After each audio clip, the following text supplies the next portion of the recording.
এক অচেনা সাগরে ডিঙা নিয়ে ভেসে পড়েছেন প্রতুল মুখোপাধ্যায়।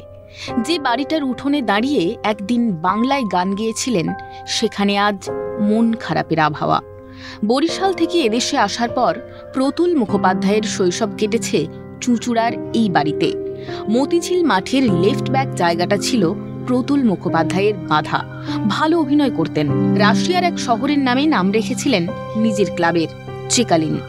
জার্মানদের সঙ্গে চেকালিনের লড়াই গেঁথে গিয়েছিল কিশোর প্রতুল মুখোপাধ্যায়ের হৃদয়ে। হুগলি কলেজের স্কুলে পড়তেন।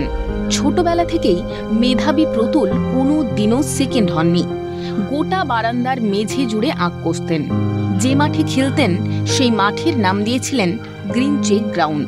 প্রতুল মুখোপাধ্যায়ের সেই বাড়ি বিক্রি হয়ে গিয়েছে প্রায় 50 বছর আগে, কিন্তু মাঠ ঘাট রাস্তা জুড়ে স্মৃতিটুকু থেকে গিয়েছে। আমাদের ছোটবেলা শুধু আমি নয়, আমাদের পাড়ার সবাইকেই আমাদের দিদিদের সবাইকে কোলে নিয়ে এদের বাড়ির পাশে যে মাঠটা ছিল, এই মাঠে উনি আমাদের নিয়ে খেলতেন, নানা রকম খেলতেন। সেই নারকেল গাছে গুড়ি করা ছিল, তার উপর কি সুন্দর হাঁটতে হাঁটতে হাঁটতে হাঁটতে চলে যেতেন। হ্যাঁ, খুবই গুণী লোক ছিল। কলেজ স্কুলের কৃতি ছাত্র। সেই সময় তিনি ফার্স্টও হতেন কলেজ স্কুল। প্রতুল মুখোপাধ্যায়কে নিয়ে কত কথা, কত গল্প রয়ে গিয়েছে মতিঝিলের আনাচে কানাচে। শিল্পী আজ না ফেরার দেশে, বুকের বাঁদিকে মেঘ জমেছে। তাই এখানে যখন আসতেন সবাইকার একটা আবদার থাকতো, একটা গান গান। ঠিক আছে, উনি বাংলার গান গায়, হ্যাঁ, বিখ্যাত গান। হ্যাঁ, আমরা শুনেছি তার মুখে। এই যে চেকালিন ক্লাব তৈরির মূলে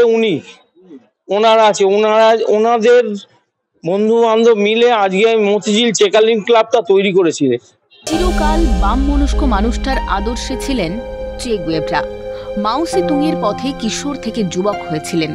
সর্বহারা মানসিকতায় তার বড় হওয়া, যদিও পরবর্তীকালে পরিবর্তন করেছিলেন চিন্তাভাবনা।